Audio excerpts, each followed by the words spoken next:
Ajay Devgan films प्रस्तुत आणि गणेश कदम दिग्दर्शित विटी दांडू या चित्रपटाला भरघोस प्रतिसाद मिळत आहे आणि त्यानिमित्तच आज आपल्याबरोबर काजोल आहेत. चक्क काजोल आज माझ्याबरोबर आहे आणि खरं तर मलाच फार आनंद होत आहे. तर तुझी काय प्रतिक्रिया आहे? तू फिल्म पाहिलेलं आहे, काय प्रतिक्रिया आहे?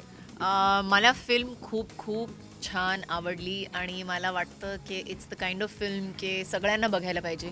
आणि इट्स जसे म्हणतात ना, फॅमिली फिल्म आहे. फॅमिली फिल्म आहे का आहे म्हणून की हे पोराच्या पॉईंट ऑफ व्ह्यूपासून पण आहे आणि मोठ्याच्या पॉईंट ऑफ व्ह्यूपासून पण आहे. आणि it has something for everybody to understand and to learn. So that's why I think that everybody should watch it together. खरं आहे. पण ही जेव्हा स्क्रिप्ट तुमच्या हाती आली किंवा अजय सरांच्या हाती आली, तेव्हा तुम्हालासुद्धा हे माहिती होतं का? तुलासुद्धा हे माहिती होतं का ही कथा नक्की हीच असणार आहे? आणि तेव्हा तुझीसुद्धा सहमती होती का? ना, मला नाही विचारलं त्यांनी. मी नुसतं पिक्चर बघितलं. But I think it's that kind of film. खूप छान लिहिलं आहे ज्यांनी लिहिलं आहे. आणि ऑफकोर्स खूप छान डिरेक्शन केलं आहे गणेश कदमनी. आणि most important of all, it is about a time that you always tell your children about. आम्ही पोरांना बोलत राहतो की नाही, आमच्या देशात ब्रिटिश आले होते इतक्या वर्षीपूर्वी. आणि ते नेहमी मला विचारते, तर मी काय करू त्याचं? मला कशाला बोलतेस तू? आणि मी तिला उत्तर देऊ नाही शकत. पण मी प्रयत्न करते तिला समजवायला का नाही, तुला बघायला पाहिजे का? कारण I try to explain it to her, but I can never explain it completely why she should understand this. And I feel that when she sees a film, मी तिला सांगितलंय का तिला बघायलाच पाहिजे ही picture. Whatever happens with subtitles and whatever, but तिला बघायलाच पाहिजे. कारण तिला पण समजू येईल का हे आम्ही होते अगोदर आणि त्याच्याकडून आम्ही आले आणि मग आमच्याकडून तुम्ही आले. तर I think that is one thing that this generation needs to understand. We need to understand our past to be able to understand our future as well. खरं, जसं तू सांगितलंस की तू सुद्धा तुझ्या मुलांना हा फिल्म दाखवलायस, तर हे ॲक्च्युली संस्कार आहेत तुम्ही दिलेले. आणि पुढे जाऊन खरंच चांगल्या गोष्टीसुद्धा पाहायला मिळणार आहे तुमच्या मुलांकडून सुद्धा. खरं तर ह्या फिल्ममध्ये हा चित्रपट पाहिला, नक्की कोणाची भूमिका तुला जास्त आवडली?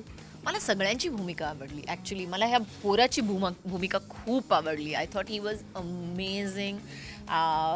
I thought Dilip Prabhavalkar was fabulous. मला वाटलं की जो एक जो मोठा पोलिसमॅन होता, जो खॉफनर होता, सगळे जे कॅरेक्टर होते पिक्चरमध्ये ते सगळे मला आवडले. सगळ्यांनी इतकं छान काम केलं आहे, सगळ्यांनी इतकं खरं काम केलं आहे का देअर ऑनेस्टी कम्स थ्रू. त्यांचं जे आतमधलं आहे, their soul comes through. They believe in what they doing, they believe in what they are saying and it shows. त्या मुलांनी, ते 2 मुलं आहेत ॲक्च्युली. तर एक आजच्या जमान्याचा मुलगा आहे जो आयपॅडवर खेळत राहतो आणि हँड सॅनिटायझर आणि आजोबा मी नाही येऊ शकत पाणीमध्ये, नाही आईनी मला हे सांगितलं आणि ते सांगितलं.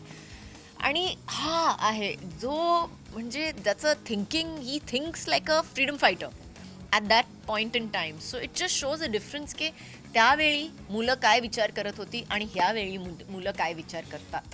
तर it's a lovely generation gap that they have shown and at the same time they show you how much alike they are as well. That विटी दांडू इज ॲप्लिकेबल. तिथे पण विटी दांडू चालत होता आणि आजच्या जमान्यामध्ये पण विटी दांडू चालतो. पण मला इथे हा प्रश्न विचारायचा की ह्या खेळाबद्दल तुला खरंच आधी माहिती होतं का? विटी दांडू म्हणजे आम्ही गिल्ली डंडा खेळत होतो लहानपणी. आणि मी शाळेत खेळलं आहे खूप. आणि मी लोणावळ्यात आमच्या फ्रेंड्सबरोबर खूप खेळलं आहे. तर लहानपणी खूप खेळलं, पण आता त्याचा विचार नाही केला का ह्याचं नाव विटी दांडू आहे का त्याचं काहीतरी. पण I know what I am talking about. हे बघितलं तर हो, मला आठवण आली खूप. तनुजा मॅमने सुद्धा मराठीत पदार्पण केलं आहे, तर तू कधी आम्हाला मराठीत दिसणार आहेस? बघूया. If I find a good script, definitely. I always say that माझा स्क्रिप्ट जो असतो तो सगळ्यात मोठा हिरो असतो माझ्यासाठी. तर चांगला स्क्रिप्ट केव्हा भेटणार मला माहिती नाही आहे. ॲक्च्युली होल फॅमिली तुमची मराठीमध्ये आलेली आहे. तर नक्कीच इथून पुढे जर एखादा मराठीमध्ये तुला रोल मिळालाच, तर असं कोणतं कॅरेक्टर तुला करायला फार आवडेल? जो कॅरेक्टर इंग्लिश बोलतो. नाही नाही आय वॉज जस्ट किडिंग. पण माझी मराठी इतकी स्वच्छ नाही आहे दुसऱ्यांसारखी. तर I think that's something that you can't predict. ते नाही बोलू शकत का हा कॅरेक्टर पाहिजे आणि तो कॅरेक्टर पाहिजे. पण आय थिंक मराठी चित्रपटात जे स्क्रिप्ट्स असतात ते इतके छान आहेत, ते इतके डिफरंट आहेत, वेगळे आहेत, ते आम्हाला दुसऱ्या लँग्वेजमध्ये नाही भेटत. तर that's something that if I do a film in Marathi it would have to be that different and that exciting for sure.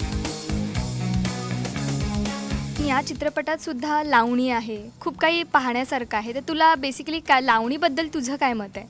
I love the lavani and I love that whole culture. कारण आय रिमेंबर ॲज चिल्ड्रन का आम्ही लहानपणी T V बघत होतो, तर आम्ही we use to watch those Marathi films, black and white Marathi films that they use to have, and they use to have wonderful lavanis and all that. तर आता ॲक्च्युली मी बघितलं तर कलरमध्ये बघितलं तर मला ॲक्च्युली धक्का वाटला का actually it's suppose to be black and white ना. पण it was wonderful to watch. आणि that there was one whole Lavani where त्या गोऱ्यावर त्याच्यावर एक गाणं होतं आणि that was also so funny.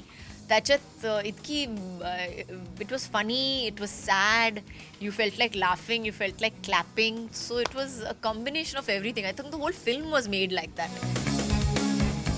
बरं, जाता जाता तू प्रेक्षकांना काय सांगशील ज्यांनी हा चित्रपट ऑफकोर्स अजूनही पाहिला नाही आहे, तर त्यांनी ही संधी अजिबात गमवू नये असं मलाही वाटतंय. तर तू याच्याबद्दल काय सांगशील?